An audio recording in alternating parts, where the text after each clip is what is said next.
میرا عقیدہ ہے کہ حسین معصوم نہیں تھے، جس طرح ابو بکر معصوم نہیں ہیں، نہ علی معصوم تھے، نہ حسن معصوم تھے، نہ حسین معصوم تھے، اللہ کے بندے تھے، خطا ان سے بھی ہو سکتی تھی، لیکن ان کی خطا پر کسی کو گرفت کرنے کا اس دنیا میں اب حق نہیں ہے۔ حسین کی زندگی میں جس نے گرفت کی ہے صحابہ میں سے جو حسین کے کیلیبر میں برابر ہیں، نسبت میں برابر ہیں یا حسین سے بڑے ہیں، مثلا عبداللہ ابن عباس، عبداللہ ابن عمر، عبداللہ بن جعفر طیار، حسین سے عمر میں بڑے، نسبت میں بڑے، 20 حدیثوں کے راوی،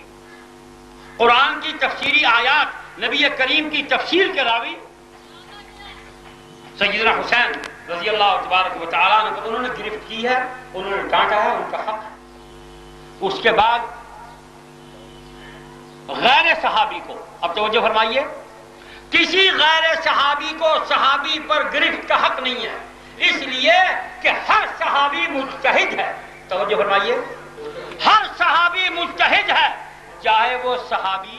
نابالغ ہو اور چاہے وہ صحابی بالغ ہو۔ جسے مجلس رسول، معیت رسول، معیت مکانی، معیت زمانی اور معیت جسدی حاصل ہو، صحبت رسول کا شرف جسے حاصل ہو اور جو فیضان رسول براہ راست حاصل کرنے کے شرف سے مشرف ہو، اس پر غیر صحابی کو تنقید کا یا گرفت کا حق نہیں ہے، نہ تھا، نہ ہے، نہ ہوگا۔ بات سمجھ میں آ گئی؟ ہم سیدنا حسین کو صحابی رسول مانتے ہیں، جس طرح معاویہ صحابی رسول، معاویہ کے بڑے بھائی یزید صحابی رسول، معاویہ کے ابا جان ابو سفیان صحابی رسول، معاویہ کی والدہ ماجدہ ہند صحابیہ رسول، معاویہ کی سگی ہمشیرہ سیدہ ام حبیبہ رملہ زوجہ رسول صحابیہ رسول، اسی طرح حسین صحابی رسول، آپ کی والدہ ماجدہ دختر رسول اور صحابیہ رسول، آپ کے والد ماجد سیدنا علی صحابی رسول،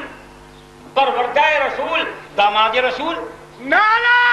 تکبیر، اللہ اکبر، خاندان بنو امیہ زندہ باد، مومنین بنو امیہ زندہ باد، خاندان بنی ہاشم زندہ باد، خاندان بنی ہاشم زندہ باد، خاندان بنی ہاشم زندہ باد، مؤمنین بنی ہاشم زندہ باد۔ سب پر اللہ کی اربوں کھربوں رحمتیں اور ان کی محنتوں کی برکت سے ہم پر بھی رحمت۔